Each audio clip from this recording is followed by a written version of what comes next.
Hello নমস্কার সবাইকে, আমি রেণুকা। আজকে চলে এসেছি আবার একটা নতুন ভিডিও নিয়ে। আজকে বাড়িতে খাবার ইচ্ছা হয়েছিল সবার তালের বড়া। তো বাঙালি ঘরে তালের বড়া কিন্তু একটা সাধারণ বিষয়। তালের বড়া এই তালের সিজনে কিন্তু হয়েই থাকে। এর মানে এই নয় সব তালের বড়াগুলো আমি আর আমার বরমশাই খাবো। আমি তালের বড়া খাই না, আমার সুগার আছে সেই কারণে। আর আমার বরমশাই কিন্তু খুব ইচ্ছা, ও তালের বড়া খাবে। তো বছরে একটা আধটা জিনিস আমরা মাঝে মাঝে করেই থাকি। তো সেটাই আজকে তোমাদের সামনে ভিডিওটা বানিয়ে নিচ্ছি। তো সন্ধ্যাবেলা শরীরটা ভালো ছিল না কিছুদিন ধরে, বরমশাই আমার তালগুলো এনে রেখে দিয়েছিল, কিন্তু তালগুলো ছানা বা মানে তালগুলো কাটার অভাবে, কাটা বা ছানা যাই বলো তোমরা, সেই অভাবে হয়ে উঠছিল না।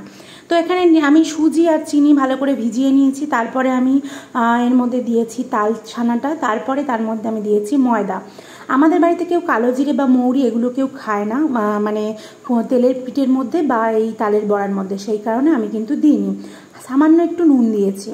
আর এখানে আমি বড়াগুলোকে দেখুন ভেজে নিচ্ছি। তো তোমরা কারা কারা এই তালের সিজনে তালের বড়া খাও প্লিজ জানাবে। আমার তো জানা যে প্রতিটা বাঙালি বাড়িতেই কিন্তু এই সিজনে তালের বড়া হয়েই থাকে। তো আমি আস্তে আস্তে একটা একটা করে এই তালের বড়াগুলো ছেড়ে দিচ্ছি এর মধ্যে। আর তার মধ্যে আর তাতে দিয়েছিলাম কিন্তু আমি একখানা নারকেলের কোড়া। নারকেল কোড়া দিলে কিন্তু তালের বড়াটা কিন্তু খুব খুব সুস্বাদু এবং টেস্টি হয়। মানে প্রতিটা গালে ওই কুড়নো নারকেলটা পড়ে এবং খেতেও খুব ভালো লাগে। তো যেহেতু এতে চিনি দিয়েছি সেই জন্য আমি খাবো না, বা চিনি না দিলেও আমার ডায়েটের কারণে এবং সুগারের কারণে আমি কোনো ধরনের মিষ্টি জাতীয় কোনো খাবারই খাই না। তো এই যে এখানে গরম গরম বড়াগুলো ভেজে নিচ্ছি।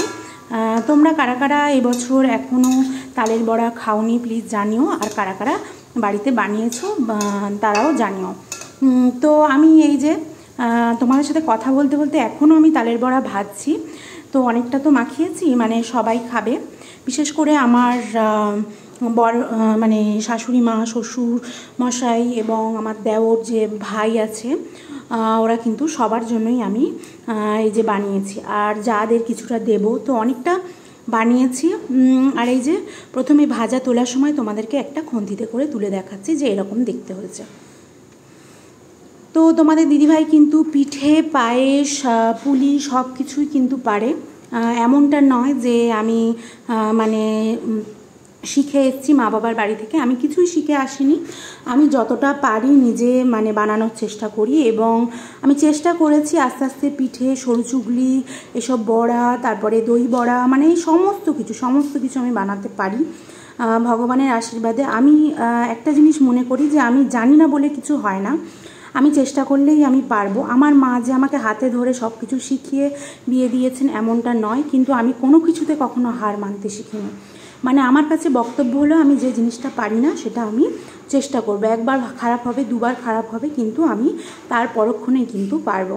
তো এই যে আমি বড়াগুলোকে আস্তে আস্তে ভেজে নিচ্ছি। প্রথমে এক খোলা ভেজেছি, ভাজার পরে আবারও মানে এক খোলা তোমরা কি বলো জানি না, তো একবার ভেজে নিয়েছি। তো তারপরে আবারও দিচ্ছি, কারণ অনেকটা গোলা অনেকটা সময় লাগছে জানো।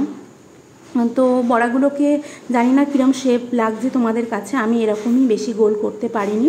তো যেরকম পেরেছি সেরকমই করছি। এখানে আমি প্রথমে যে বড়াগুলো ভেজেছি এগুলোই তুলে নিচ্ছি। তো দেখুন বেশি লাল হবে না, বেশি সাদা হবে না, মিডিয়াম। আর আঁচটা কিন্তু একদম খুব জোরে দিলে হবে না।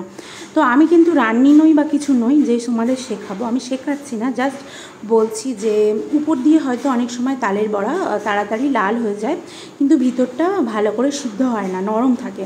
সেই কারণে আমি আঁচটা কিন্তু একেবারে মানে খুব জোরে দিয়ে আমি তাল বড়াগুলোকে ভাজছি না। আর বাইরে কিন্তু হচ্ছে মুষলধারে বৃষ্টি, মানে এত বৃষ্টি হচ্ছে। আর এই মুহূর্তে এই যে তালের বড়া, এটা কিন্তু যারা খেতে ভালোবাসে তারা কিন্তু তাদের কাছে কিন্তু খুবই খুবই ভালো।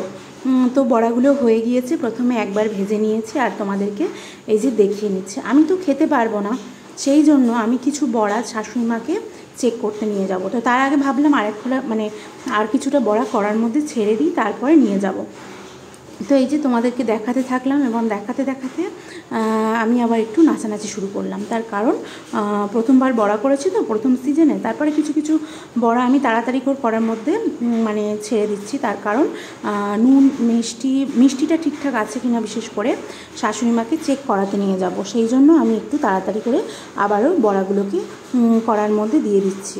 তো এগুলো হতে থাক। আর একদিকে বসিয়ে দিয়েছি ঘুগনির মটর আর আলু, একটা ছোট্ট আলু দিয়েছে আর ঘুগনি এই মটর এখানে সিটি দিয়ে নিচ্ছি। মটরটা সিদ্ধ হয়ে থাকলে কি হয় রাত্রেবেলা তাড়াতাড়ি ঘুগনিটা বসানো যাবে। আর এখন কিন্তু খুব একটা রাত হয়নি, বেশ সন্ধ্যেই আমি শুরু করেছি। আর জানেন তো আমাদের বাড়িতে কি বলুন তো, এই বড়াতে মিষ্টি হয়েছে না হয়েছে এই যে চেক করাতে নিয়ে গেলাম, শাশুড়ি মা বললেন যে মিষ্টি কম হয়েছে, মানে হালকায় আমি একটু কম রেখেই দিয়েছিলাম, কিন্তু বললেন যে আরেকটু দাও, কারণ গরম গরম খেয়েছে বুঝতে পারিনি। আবার ফোন করে বলছে যে না ঠিক ছিল।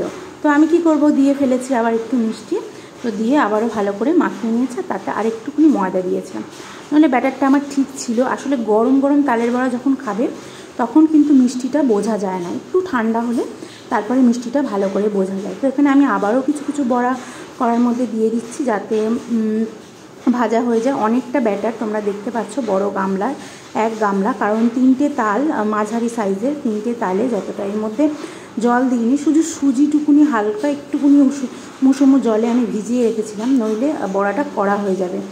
আর তোমরা যারা যারা বাড়িতে তেলের পিঠে বানাও আমি জানি মৌরি দেয় বড়াতে, মৌরি দেয়, কিন্তু এরা কি জানেন তো ওই মৌরিগুলো গালে পড়লে পছন্দ করে না, সেই কারণে। আর এই যে ক্যামেরাম্যান ক্যামেরাই ঠিক করতে পারছে না, বড়া ভেজেই যাচ্ছে কিন্তু ক্যামেরা ঠিক করতে পারছে না। আর হাতে এই যে তালের এই যে এগুলো লেগে আছে না, এগুলো পুরো ফোনে এদিক ওদিক মানে সমস্ত জায়গায় লেগে গেছে আজকে আমার। তবুও ভাবলাম যে ভিডিওটা বানাই, তোমাদের সাথে শেয়ার করব। তো তোমরা কারা কারা এই বড়া বানিয়েছো এই বছরে জানিও। আর এই যে এটা আমার একটা মানে স্টাইল বলতে পারো, মানে এই যে হাত ঘুরিয়ে ঘুরিয়ে আমি তাড়াতাড়ি সময় আস্তে আস্তে বড়া ছাড়ি, কিন্তু আবার একটু হাত ঘুরিয়ে দিই, তার কারণ ওগুলো গোল হয়ে ফুলকো ফুলকো হয়ে ফোলে।